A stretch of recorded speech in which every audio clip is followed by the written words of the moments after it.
Bonjour Internet.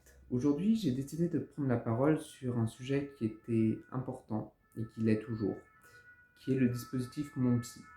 Alors Mon Psy, pour ceux qui ne le savent pas, très rapidement, c'est un dispositif mis en place en 2022, en avril 2022, par le gouvernement qui vise au remboursement des psychologues.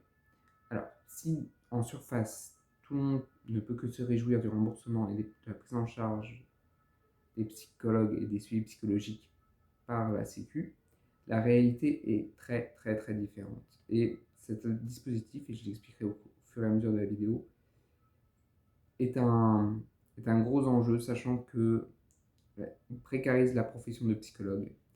Il met à mal des dispositifs déjà existants, type CMP, CATTP, etc., etc., où il pouvait y avoir des soins gratuits. Maintenant, on essaye d'externaliser vers le libéral, et en plus, même pas dans de bonnes conditions. Pourquoi c'est pas dans de bonnes conditions? Parce que, d'une part, les séances remboursées sont sur un listing de psychologues agréés par l'ARS. C'est-à-dire qu'on n'est pas tous dessus et le but, c'est que pas tout le monde soit dessus. Le but, c'est d'avoir certains psychologues sélectionnés et pas d'autres. L'autre but de ce dispositif n'est pas vraiment de soigner les gens. Et ça, je pense que c'est quelque chose qui doit être dit et qui doit être insisté. Le but du jeu ici, c'est un effet de com. Parce que quand on lit les statistiques, ils ont donné 50 millions de budget à ce dispositif. Or, avec ça, si jamais les gens pouvaient vraiment y avoir accès, etc., etc., ça représenterait 0,2-0,3% de la population. On est très loin du soin psychique pour tous, là, avec ce. Donc, faut pas se leurrer. Le but du jeu n'est pas du tout de prendre en charge la santé psychique. Si c'était le cas, on serait plus sur une prise en charge institutionnelle pour les gens qui ne peuvent pas se permettre en libéral d'avoir des séances payantes. Et un autre problème, c'est que pour avoir le droit à ça, il faut aller voir le généraliste. Alors, pour beaucoup de gens, c'est compliqué déjà de raconter leur vécu, mais alors s'ils doivent passer par le généraliste puis vers le psychologue, parfois ça peut être douloureux et ça peut être trop compliqué. Certaines études en Angleterre ont montré même que passer par le généraliste, ça pouvait retarder la prise en charge psychologique. Donc, c'est pas vraiment un atout en fait. Même si en vrai, ça peut être très bien de travailler avec les généralistes et ça peut être vraiment un atout fort. Autant ça peut nous desservir tous les deux, à la fois le généraliste et le psychologue. Donc, en vrai, c'est très subtil, c'est très nuancé, mais il faut bien comprendre que c'est pas juste une plus-value. D'autant plus que avec ces dispositifs-là, ce n'est pas vraiment vous qui choisissez votre psychologue, vous le choisissez dans une liste. C'est-à-dire qu'en gros, si dans votre département il n'y en a pas, bah il n'y en a pas, il va falloir aller dans un autre département. D'autant plus que si la majorité des psychologues ont choisi de boycotter, c'est d'une part parce que les prix sont dérisoires. Enfin, il faut bien comprendre que en libéral, on a 40 à 60% de charge.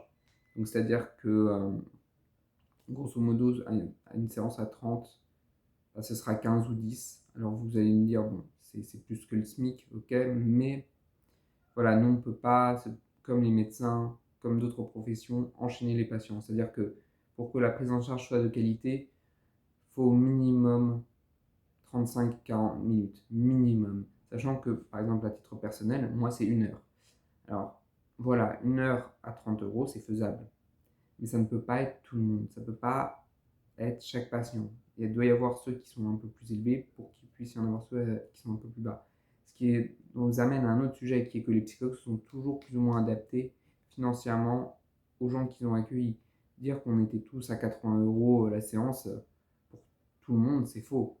Alors bien sûr, il y a des gens qui refusent de baisser leurs tarifs, comme dans toute profession, mais c'est vraiment très très loin d'être la majorité. Or, le problème avec ce dispositif, c'est que ça sous-entend que quoi? Que la consultation du psychologue, ben, il peut la faire en 20, 15 minutes comme un médecin, que en gros, oui, enfin, c'est faisable, mais ça sera mal fait. De facto, il faut bien comprendre ça, qu'avec ce dispositif-là, c'est pas juste les psychologues qui vont gagner moins. C'est que en gros, le soin, comme il devrait être donné, va être de qualité bien moindre. Enfin, vraiment, on va passer de. C'est comme si, mettons, par rapport aux antibiotiques, vous en aviez besoin pendant 15 jours et qu'on vous donnait, allez, 2 jours. Allez. ou 3 ou 4. Ben, c'est insuffisant. Et c'est ça le problème de ce dispositif, c'est qu'il y a un autre problème qui vient non seulement sur le prix, mais je ne trouve pas que ce soit le plus problématique parce qu'elle est limite. Voilà, il pourrait y avoir des compromis. Mais ce qui est vraiment problématique, c'est le nombre de séances et les gens qui s'y destinaient. Le nombre de séances, c'est 7. 7 avec un entretien d'évaluation. Alors, certains diraient que le travail commence dès qu'on se rencontre. Et ça, je suis à la limite, je suis d'accord. C'est vrai que même si on comptait cette séance d'évaluation comme une séance de psychologie, ça marche, ça peut passer. Mais le problème, c'est qu'il faut bien comprendre que des gens qui vont guérir de leurs troubles en 8 séances, c'est plus exceptionnel que la norme. Enfin, par exemple, pour en avoir beaucoup parlé avec beaucoup de personnes, enfin, ça ne représente pas nos pratiques. Enfin, ça ne représente pas ce qu'on fait concrètement. Enfin, et même quand vous voulez faire des séances de 30 minutes euh, une fois par semaine, enfin, les vrais progrès, les vrais résultats, vous allez les voir au bout de 6 mois, 1 an. Enfin, on n'est pas sur une temporalité qui est rapide. De toute manière, le psychisme, enfin l'esprit, le mind en anglais, ne fonctionne pas à la vitesse. Il fonctionne, en plus, vu qu'on adopte des comportements, des schémas, des patterns, toutes ces choses-là prennent du temps à déconstruire. Ça ne peut pas se speeder, quoi. Il faut bien comprendre que 8 séances, bah, dans le meilleur des cas, c'est 2 mois. 2 mois de suivi. Alors, ça peut faire du bien. Je ne suis pas en train de dire que ça peut être complètement inutile, mais c'est complètement insuffisant. Surtout que sachant qu'il y a des gens pour qui ça va nécessiter des années, forcément. Et ces gens-là, enfin, il va se passer quoi? Ils vont voir le psychologue, ok, cool, ils vont être orientés vers un psychiatre. Sachant que les psychiatres de nos jours sont beaucoup plus des prescripteurs que des psychothérapeutes, c'est-à-dire qu'ils prescrivent des médicaments, mais ils ne font pas nécessairement le rôle de psychothérapie. Un peu comme aux États-Unis. C'est rare d'avoir un psychiatre psychothérapeute. Vous allez plutôt avoir un psychiatre qui va vous prescrire des choses, qui va vous dire, bon, bah, allez voir le psychologue pour la psychothérapie, ou le thérapeute, le cas échéant.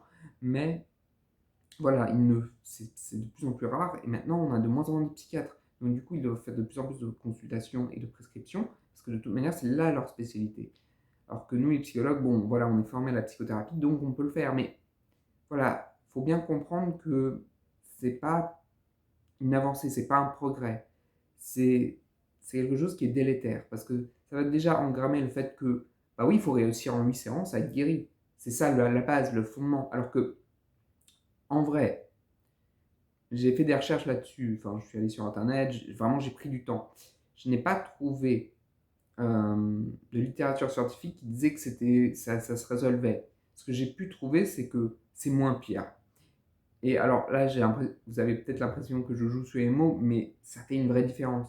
C'est comme si je vous disais, vous avez une plaie qui est gangrénée, donc en fait on peut la guérir, mais elle se resuturera jamais, et quelque chose où vous allez avoir une vraie cicatrisation. C'est la même chose, enfin, on peut faire dans le moins pire, mais à ce jeu-là, enfin, c'est juste de la merde, enfin, excusez-moi du terme, je sais qu'il est fort, mais c'est l'idée, enfin. Et d'autant plus que dans ce dispositif-là, ce ne sera pas tout le monde. Quand bien même, mettons, les psychologues pouvaient être plus nombreux sur ce dispositif, ça ne se donne pas à tout le monde.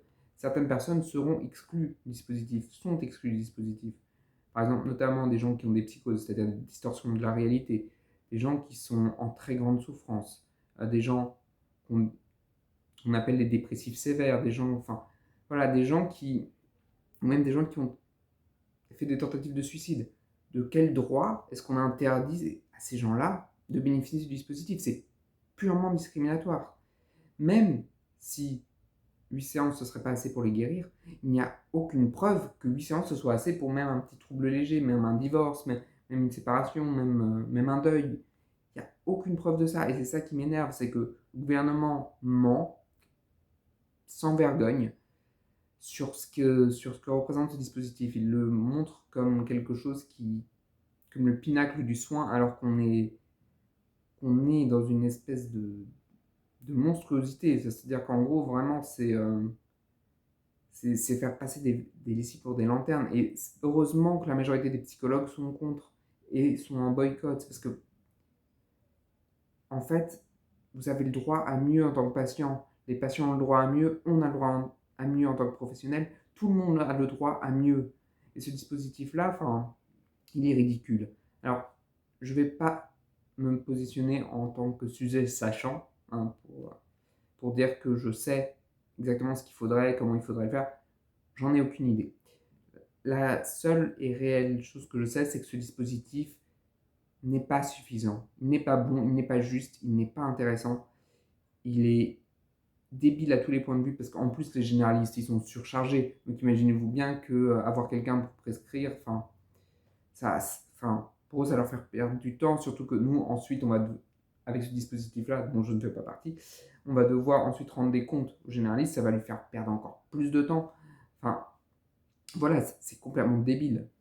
Et en fait, le truc, c'est que on voit bien que l'idée, c'est que si on a si la personne est aisée, bah, elle va pouvoir se payer un suivi de qualité qui va lui durer le temps qu'il durera, 6 mois, 1 an, 2 ans, 3 ans.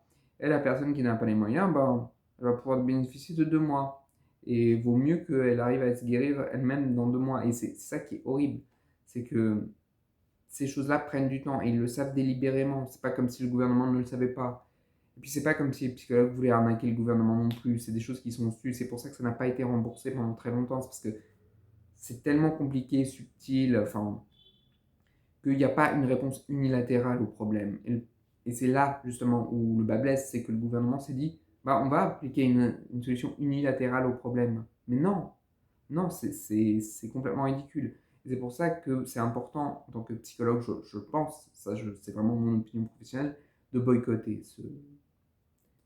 ce dispositif, de montrer qu'on n'est pas d'accord. Parce qu'une fois que le gouvernement aura obtenu ce qu'il voudra, les gens qui pensent, les psychologues et les collègues qui pensent que ça ira mieux, vous vous fourvoyez complètement. Une fois qu'ils auront ce qu'ils voudront, ils vont continuer là-dedans. Et et pour citer le manifeste psy, négocier pour des miettes, c'est ridicule, quoi. C'est pour ça que c'est impératif de se battre maintenant, tant qu'il y a encore un peu d'espoir, tant que les choses ne sont pas fixes, pour qu'on puisse obtenir mieux. Et je ne dis pas que ce sera facile, je ne dis pas que ce sera même une réussite. Mais si on s'en donne pas les moyens, c'est clair que ça va être qu'un échec. D'où le fait que je voulais en parler parce que, mine de rien, même en tant que professionnel, voilà, il y a beaucoup de gens qui sont divisés sur le sujet et qui pensent que c'est un premier pas. C'est pas un premier pas. C'est rien, en fait. C'est même un pas en arrière. Alors même qu'on pourrait se dire, génial, c'est remboursé. Non, ce n'est pas remboursé. Pas pour tout le monde. Pas pour tous les professionnels et pas dans les bonnes conditions. Et ça, pour moi, c'est juste un pas en arrière. C'est plus un contrôle plutôt qu'un vrai bénéfice, plutôt que quelque chose qui est positif. Ce n'est pas positif. Ce qui se passe pour les psychologues n'est pas.